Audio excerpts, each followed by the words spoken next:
ang kaharian ng langit, ang kaharian ng Diyos, ay hindi natin pwedeng sabihin, hindi Biblia. Kailangan bumabase pa rin tayo sa salita ng Panginoon na ang kaharian ng Diyos, ang kaharian ng langit.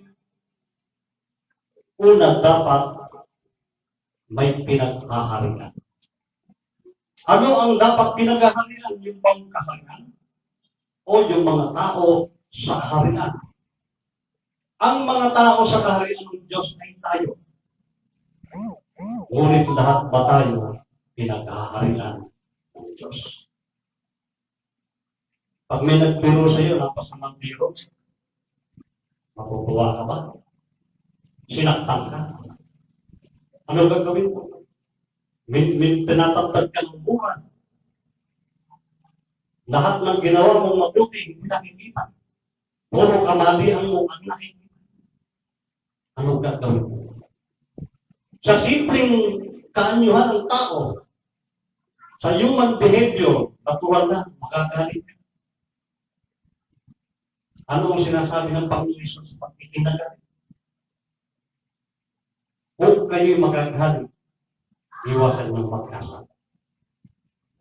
Pero para magtanim ka ng galit dahil lahat naman ng ginawa ng mabuti, hindi naging mabuti sa kanila, masamang-masama ang loob mo ngayon sa ginawang pagkalipusta sa iyo,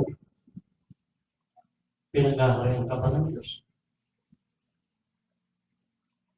Ano ba dapat ang asal ng tao kapag pinaghaharian ng Diyos?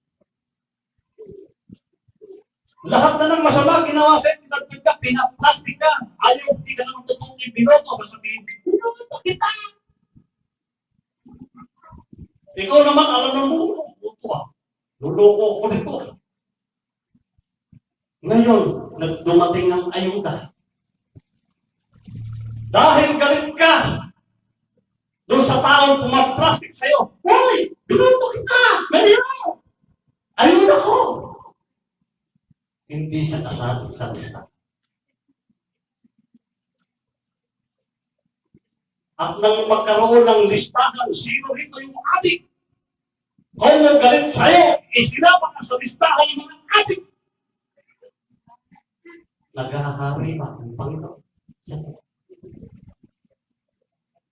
Kung totoong naghahari sa iyo ang Panginoon, inagtag ka ng mura, inalipusta ka, ganyan ka lang. Masakit. Lahat na lang ang alipusta, sinabi sa iyo. Masakit. Ano ang damdamin ng pinaghahari?